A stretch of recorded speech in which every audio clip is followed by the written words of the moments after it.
Assalamualaikum warahmatullahi wabarakatuh. Perkenalkan, nama saya Muhammad Khalil Hawari, BP 1710212024.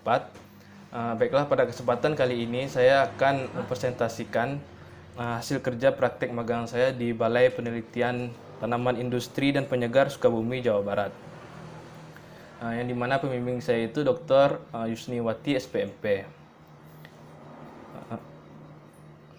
Baiklah, pada saat melakukan praktek kerja magang, saya mendapatkan judul pemupukan pada fase pembibitan tanaman porang Amorphophallus Ochophyllus Pren di Balai Penelitian Tanaman Industri dan Penyegar Sukabumi, Jawa Barat. Baiklah, yang akan saya jelaskan pertama yaitu pendahuluan yang latar belakang, di mana ada 3 poin. Yang pertama yaitu tanaman porang belum banyak ditemukan dan dibudidayakan. Porang merupakan salah satu jenis tumbuhan umbi-umbian. Tumbuhan ini berupa semak atau herba yang dapat dijumpai tumbuhan di daerah tropis dan subtropis. Belum banyak dibudidayakan dan ditemukan tumbuhan liar di dalam hutan, di bawah rumputan bambu dan tepi sungai dan di lereng gunung.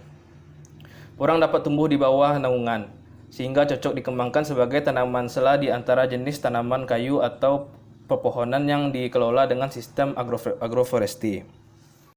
Baiklah, yang selanjutnya yaitu budidaya porang merupakan upaya diversifikasi bahan pangan serta penyediaan bahan baku industri yang dapat meningkatkan nilai komoditi ekspor di Indonesia. Komposisi umbi porang bersifat rendah kalori, sehingga dapat berguna sebagai makanan diet yang menyehatkan. Tanaman umbi porang mengandung glukomonan atau biasa disebut konjak glukomonan atau KGM yang berbentuk tepung. Kandungan tepung ini bisa diolah menjadi berbagai macam hal dan berperan sebagai bahan pengganti kandungan karbohidrat yang terdapat di umbi. Porang mencapai lebih dari 80% menjadi karbohidrat, komponen terpenting di dalam tanaman ini. Selain kaya akan karbohidrat, tanaman porang juga kaya akan manfaat untuk berbagai macam bidang melalui dari kuliner sampai kesehatan. Baiklah, yang selanjutnya, pemupukan merupakan proses untuk memperbaiki atau memberikan tambahan unsur-unsur hara pada tanah, baik secara langsung atau tak langsung, agar dapat memenuhi kebutuhan bahan makanan pada tanaman. Tujuan dilakukan pemupukan antara lain untuk memperbaiki kondisi tanah, meningkatkan kesuburan tanah, memberikan nutrisi untuk tanaman, dan memperbaiki kualitas serta kuantitas tanaman. Selain itu, proses pemupukan sangat berperan dalam memastikan keberhasilan produksi tanaman tersebut. Baiklah, yang selanjutnya saya akan membacakan tujuan dilakukannya penelitian ini. Yang pertama yaitu mendapatkan dosis pupuk yang tepat untuk meningkatkan pertumbuhan vegetatif bibit porang. Yang kedua, mengetahui teknik pemupukan yang tepat di Balai Penelitian Tanaman Industri dan Penyegar Sukabumi, Jawa Barat. Baiklah, selanjutnya lingkup pekerjaan. Lingkup pekerjaan yang saya dapat pada saat saya melakukan praktek magang di Balai Penelitian Industri dan Penyegar atau Balitri. Yang pertama yaitu pemupukan tanaman porang. Yang kedua, melakukan perawatan dan pengamatan pada tanaman porang. Baiklah, tugas khusus yang saya dapatkan pada saat saya melakukan kerja praktek magang yaitu pemupukan pada fase pembibitan tanaman porang di Balai Penelitian Tanaman Industri dan Penyegar Sukabumi, Jawa Barat. Baiklah, selanjutnya bahan dan metode. Pada bahan dan metode ada beberapa poin. Yang pertama yaitu waktu dan tempat. Dilaksanakan pada tanggal 2 Januari 2020 sampai dengan 7 Februari 2020 dari pukul 7.30 sampai dengan 16.00 WIB. Kerja praktek diselenggarakan di Balai Penelitian Tanaman Industri dan Penyegar atau Balitri di Jalan Raya Pakuwon, kilometer 2 Pangrung Kuda, Sukabumi. Selanjutnya yaitu alat dan bahan. Alat yang digunakan dalam pengamatan ini yaitu gelas ukur, digunakan untuk mengukur pupuk yang telah dicairkan. Timbangan digunakan untuk menimbang pupuk sebelum dicairkan.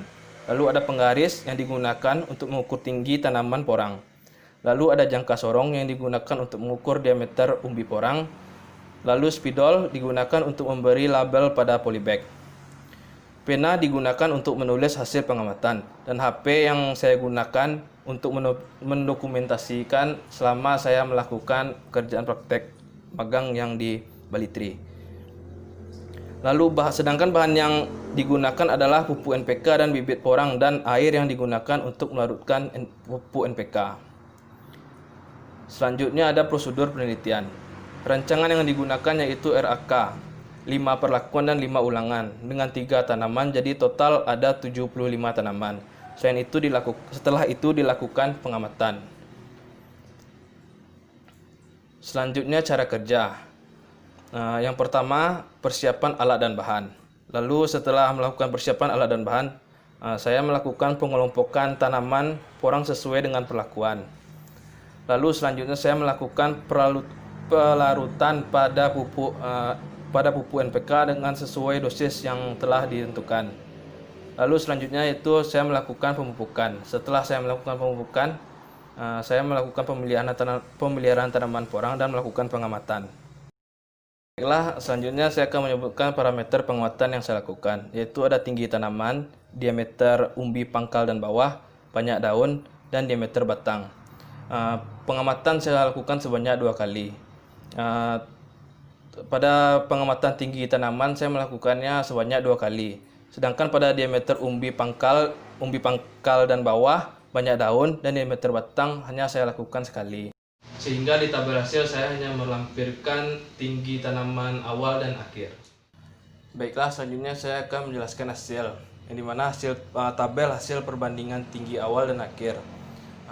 Terdapat 5 perlakuan dan 5 ulangan, yang dimana perlakuan A itu dosis pupuknya 0, perlakuan B dosis pupuknya 0,5 gram, yang C dosis pupuknya 1 gram, dan yang D dosis pupuknya 1,5 gram, lalu yang terakhir itu 2 gram. Pada perlakuan A, ulangan 1, tinggi awalnya yaitu 6,23 cm dengan tinggi akhir 13,53 cm.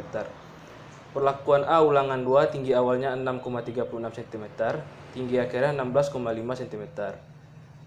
Ulangan 3, tinggi awalnya 7,6 cm, tinggi akhir 20,16 cm. Ulangan 4, tinggi awalnya 6,9 cm, tinggi akhirnya 12,5 cm. Perlakuan 5, tinggi awalnya 10,73 cm, tinggi akhirnya 23 cm. Pada perlakuan B, hasil dari ulangan 1, tinggi awalnya 7,33 cm, tinggi akhirnya 15,5 cm. Ulangan 2, tinggi awalnya 6,46 cm, tinggi akhirnya 16,5 cm. Ulangan 3, tinggi awalnya 6,03 cm, tinggi akhirnya 14,7 cm. Ulangan 4, tinggi akhirnya 8,43 cm, tinggi akhirnya 21,16 cm. Ulangan 5, tinggi awalnya 11,03 cm, tinggi akhirnya 24,3 cm. Pada perlakuan C, ulangan 1, tinggi awalnya 6,26 cm, tinggi akhirnya 12,83 cm. Perlakuan 2, tinggi awalnya 6,76 cm, tinggi akhirnya 17,83 cm. Perlakuan 3, tinggi awalnya 8,63 cm, tinggi akhirnya 22,43 cm. Perlakuan 4, tinggi awalnya 8,53 cm, tinggi akhirnya 21,01 cm. Ulangan 5, tinggi awal 9,1 cm, tinggi akhirnya 18,9 cm. Pada perlakuan D, ulangan 1, tinggi awalnya 8,3 cm, tinggi akhirnya 12,83 cm. Ulangan 2, tinggi awalnya 7,2 cm, tinggi akhirnya 16,6 cm. Ulangan 3, tinggi awalnya 8,1 cm, tinggi akhirnya 20,93 cm. Ulangan 4, tinggi awalnya 5,1 cm, tinggi akhirnya 15,1 cm. Ulangan 5, tinggi awalnya 7,1 cm, tinggi akhirnya 15,03 cm. Perlakuan D, ulangan 1, tinggi awalnya 6,66 cm, tinggi akhir 16,23 cm. Ulangan 2, tinggi awalnya 7,3 cm, tinggi akhir 15 cm. Ulangan 3, tinggi awal 7,9 cm, tinggi akhirnya 18,93 cm. Ulangan 4, tinggi awal 6,63 cm, tinggi akhir 14,33 cm. Ulangan 5, tinggi awal 9,4 cm, tinggi akhirnya 22,26 cm.